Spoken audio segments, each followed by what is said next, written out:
Word ফাইলকে যদি আপনারা পিডিএফে রূপান্তর করতে চান তাহলে কীভাবে রূপান্তর করবেন না, এই এমএস ওয়ার্ড ফাইলকে পিডিএফে রূপান্তর করার জন্য প্রথম আপনাদের জেনে নিতে হবে যে কী ভার্সান আছে। এর দুটো পদ্ধতি আমি আপনাদের দেখাবো। একটি হচ্ছে এই এমএস ওয়ার্ড থেকেই পিডিএফে রূপান্তর করা যাবে, এইরূপ পিডিএফ আপনারা রূপান্তর করতে পারবেন। তো এটা করার জন্য মিনিমাম আপনার কাছ থেকে 13 থাকতে হবে। দেখুন আপনার ওয়ার্ড গিয়ে সার্চ করুন, WORD, এই যে ওয়ার্ড যখন সার্চ করবেন দেখুন আমার আছে ওয়ার্ড 16, অর্থাৎ 2016 আছে। আপনার যদি 13-এর উপরে ভার্সান কোনো থাকে তাহলে কিন্তু অটোমেটিক কী হয়, এটাতে কনভার্ট করা যায় ওয়ার্ডে। তাহলে চলুন কীভাবে কনভার্ট করবেন না, কনভার্ট করার জন্য ধরুন এটা আপনার ওয়ার্ড ফাইল, এটাকে আপনি ওপেন করে নিন। ওপেন করার পর দেখুন আমার একটা ক্লাউড কম্পিউটিংয়ের একটা ওয়ার্ড ফাইল আছে। তো এই ওয়ার্ড ফাইলটাকে পিডিএফ করার জন্য প্রথমে চলে যান ফাইল, এই ফাইলে যাবেন, ফাইলে যাওয়ার পর করুন সেভ এজ। তাহলে এটাকে সেভ এজ করুন।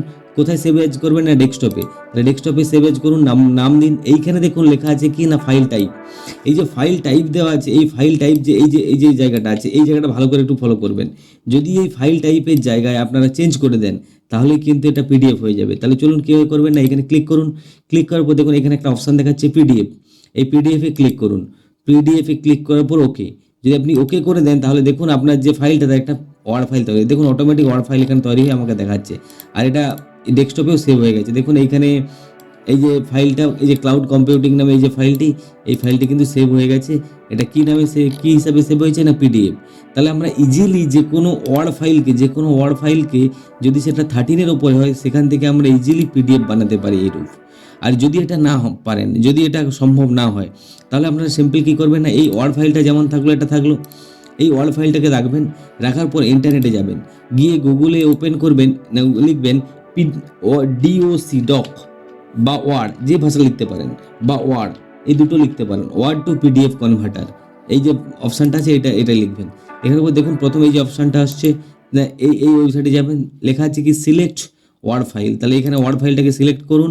সিলেক্ট করার পর কোথায় আছে না ডেস্কটপে আমার ফাইলটা আছে, ক্লাউড কম্পিউটিং এই যে ফাইলটা, এটাতে ক্লিক করুন। তাহলে এটা ওপেন করুন। ওপেন করার পর এখানে দেখুন আপনার ইন্টারনেটের স্পিড অনুযায়ী এখানে কাজ হবে। দেখুন এখানে এখানে কী লেখা আছে না কনভার্ট পিডিএফ। তাহলে এটাতে ক্লিক করুন। দেখুন এখানে কী লেখা আছে না কনভার্টিং ওয়ার্ড টু পিডিএফ। এই ফাইলটা কিসে পরিণত হয়েছে না পিডিএফে। এখান থেকে ডাউনলোড করে নিন।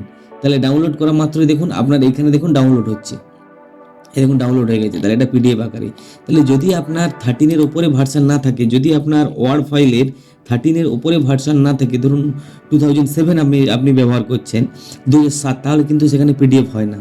তাই 13-এর ওপরে যদি আপনার থাকে তাহলে তো অটোমেটিক দেখালাম, আর যদি না থাকে তাহলে আপনাকে এই অনলাইনে এই পদ্ধতিতেই কেবলমাত্র করতে হবে।